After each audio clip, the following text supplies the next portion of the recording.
Well, then what do you want, Harvey? I'll do anything to make up for it. Want to do something, Louis? Instead of using Donna to give me some stupid goddamn mug, stay the hell out of my business. Could Louis's recent act of redemption mark a turning point in his relationship with Harvey?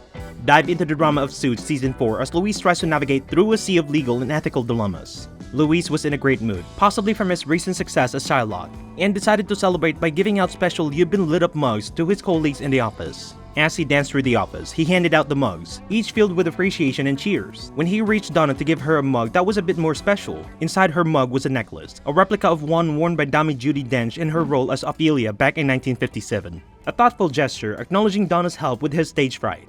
Donna, surprised and touched by the necklace, couldn't believe Louis has gone to such lengths. She knew such a gift must have been expensive, but Louis brushed off her concerns, insisting that helping him overcome his stage fright was priceless. Louis also had a mug for Harvey but hesitated, aware that Harvey might still be upset with him over the past issues involving Mike and Forstman. He hoped the gift might help mend their relationship. Donna, understanding the situation, offered to handle giving the mug to Harvey herself, appreciating Louis's intention and agreeing to help. Louis thanked her, grateful for her support. Got one for Harvey, too. You know, Louis, I don't I think know he is still upset with me for leading Mike to Forstman, but I just thought maybe if he could... Give it to me. I will take care of it. Thank you, Donna. Louis appreciated the unexpected lunch invitation from Jessica, seeing it as a welcome break in his day. However, Jessica had other reasons for the meeting, which she preferred to discuss away from the office. She explained to Louis that her concern was about a recent large stock purchase made by their firm, which might conflict with the interests of the client they represented. She was worried about the potential repercussion and wanted to ensure the firm was protected. Louis was initially thrown off the topic, joking about his relationship with Harvey and a gift he had just bought him, showing he was unaware of the real reason behind their lunch. Jessica clarified that it wasn't about Harvey but the firm's exposure due to the stock transaction. She had initially asked Jeff Malone to structure the transaction, but now she needed Louis to double-check Malone's work, expressing her concern about any potential conflicts.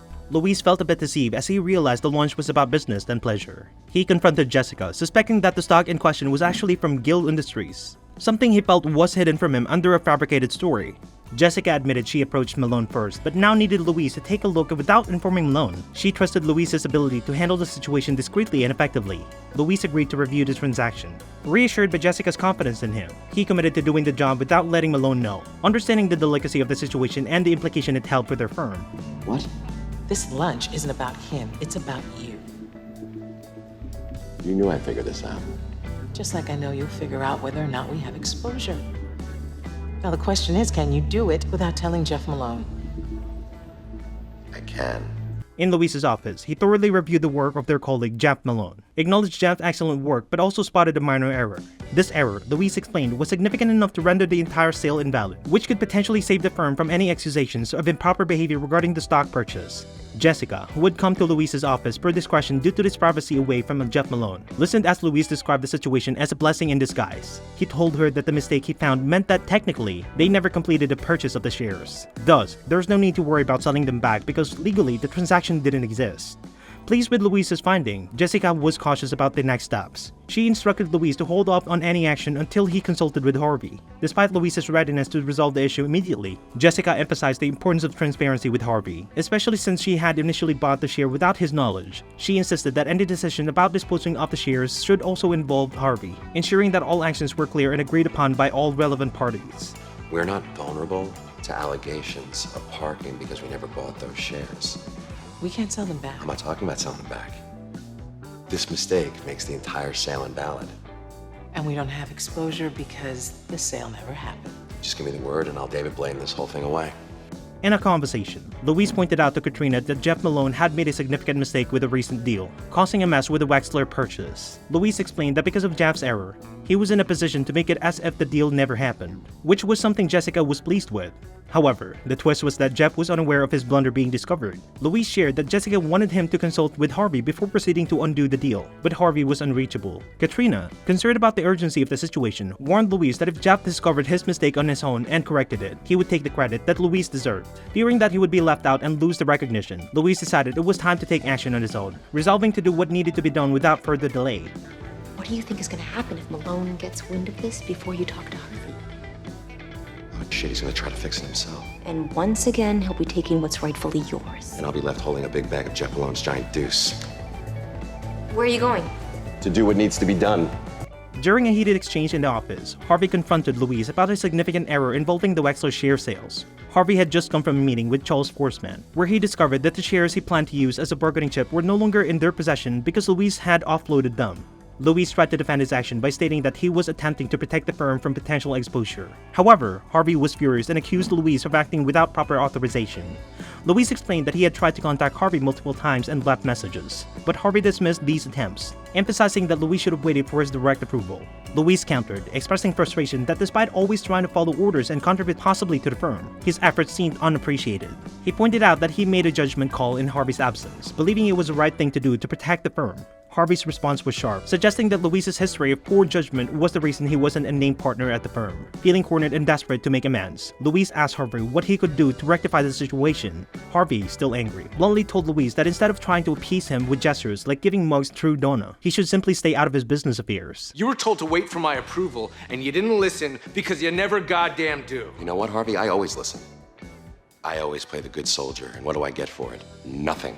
Louise met Forsman in a cafe, where the encounter quickly turned intense. Forsman initially mistook Louise for a server, asking him for a sugar, but Louise clarified his identity and intention with a bold statement. He was there to hand over Harvey Specter to Forsman. Figuratively speaking, Forsman dismissed the notion, confident he already had Harvey where he wanted him due to the failed attempt the previous night. He accused Louise of playing a game, suggesting they were trying the old good cop, bad cop routine. Louise corrected him, indicating that their dynamic didn't fit the cliché since he genuinely despised Harvey. To prove his point, Louise produced a diary listing of all times Harvey had insulted him over the years, describing it as a time capsule of his rage. Forsman skimmed through the diary, laughing at entries that documented insults so personal they targeted Louise's insecurities, like the supposed smell of his armpits, a detail that Harvey had cruelly turned into a public joke. Surprised by the depth of Louise's resentment, Forsman questioned the authenticity of Louise's hatred. Louise assured him that Harvey didn't actually hate him. Rather, Louise was the one filled with animosity. Pushing his agenda further, Louise revealed he had secured authority from a senior partner to negotiate behind Harvey's back, aiming to usurp Harvey's position and humiliate him. Forsman, intrigued, realized the gravity of Louise's scheme. Louise was prepared to go to great lengths to undermine Harvey. Louise approached Harvey with some important news, explaining that he had successfully negotiated a deal with Forsman. Harvey, initially upset that Louise had interfered with his business, quickly changed his tune when he realized that Louise's action had actually saved the business. Louise admitted that he had fibbed to Forsman, claiming he had Logan's approval, which they now needed to actually secure. Harvey was impressed, calling Louise's move genius and expressing his gratitude enthusiastically. Harvey even joked about celebrating the success with a drink in Louise's branded mugs, and inquired how Louise managed to persuade Forsman. Louise simply shared that they found some common grounds. Harvey playfully noted that Forsman got lit the hell up. Meanwhile, Louise confessed to Katrina that the deal involved some questionable actions regarding tax evasion, actions he chose not to disclose with anyone. He felt conflicted because while Harvey was pleased with him again, he was compromising his own principle to maintain that approval. What are your thoughts on Louise's actions? Were they justified in a cutthroat environment for corporate law? Or did he cross the line? Comment below with your views, and don't forget to like, share, and subscribe for more in-depth discussion on Suits and your favorite shows.